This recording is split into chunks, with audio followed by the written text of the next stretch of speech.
Neuroplastisitas merupakan kemampuan otak untuk berubah dan beradaptasi sepanjang hidupnya, terutama pada pasien setelah terkena cedera stroke.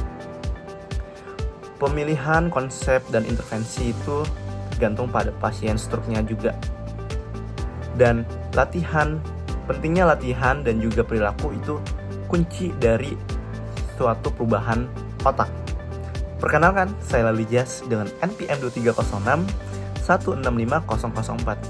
Saya di sini dari kelas neuromuskular A dari program pendidikan vokasi Universitas Indonesia.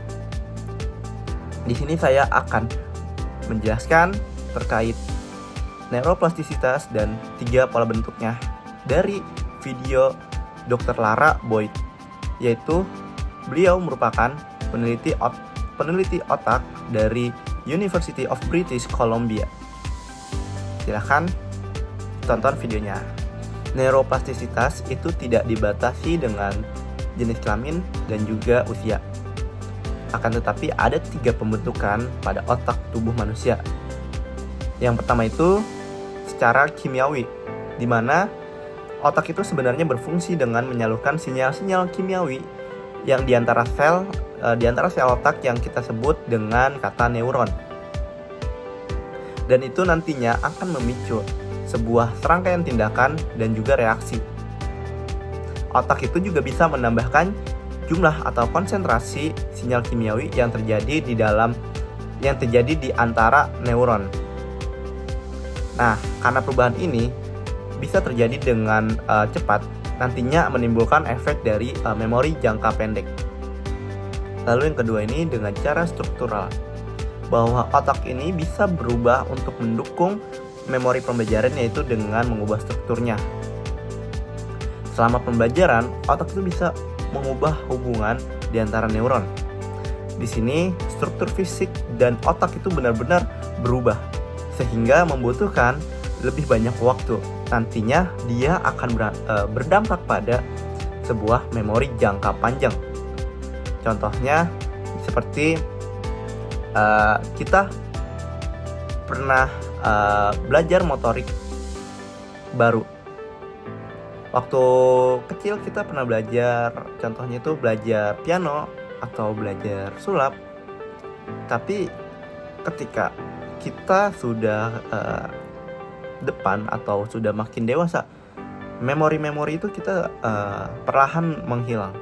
Artinya dari kita masih kecil pernah belajar piano dan belajar sulap, itu dia mengubah dari si strukturnya secara perlahan-perlahan yang nantinya efeknya ke jangka panjang. Nah, perubahan struktural ini juga bisa mendorong integrasi jaringan wilayah otak yang secara bersama mendukung pembelajaran, dan juga bisa mengakibatkan wilayah otak tertentu yang penting untuk perilaku yang sangat khusus untuk mengubah struktur atau untuk membesarkan. Contohnya orang naik taksi, dia harus paham rute-rutenya, atau dia harus paham tempat-tempatnya, daerah-daerahnya, seperti itu. Lalu yang ketiga dengan cara fungsional. Otak ini bisa berubah untuk mendukung pembelajaran dengan cara mengubah fungsinya. Ketika menggunakan otak, area otak akan semakin bergairah dan juga semakin mudah digunakan lagi. Dengan pembelajaran, kita melihat bahwa seluruh jaringan aktivitas otak itu bergeser dan berubah. Jadi, neuroplastisitas itu didukung oleh perubahan kimiawi, struktur, dan juga fungsional. Dan ini terjadi di seluruh belahan pada otak. Secara bersamaan, mereka mendukung pembelajaran dan semuanya itu terjadi di setiap waktunya. Lalu selanjutnya aplikasi pada stroke. Meskipun angka kematian stroke itu di nomor 3 pada negara Australia itu dia turun ke nomor 4, akan tetapi untuk disabilitas atau yang terkena stroke itu semakin meningkat. Riset Dr. Lara berfokus pada terapi yang menyiapkan otak untuk belajar kembali melalui stimulasi otak, latihan, dan juga robotika. Namun, setiap orang memiliki pola neuroplastisitasnya yang berbeda-beda, sehingga respon terapi dan juga efektivitas dari latihan terapinya juga bervariasi. Jadi kesimpulannya itu adalah bahwasanya neuroplastisitas itu tidak ada obatnya. Akan tetapi dengan perilaku dan latihan adalah penggerak utama pada perubahan otak.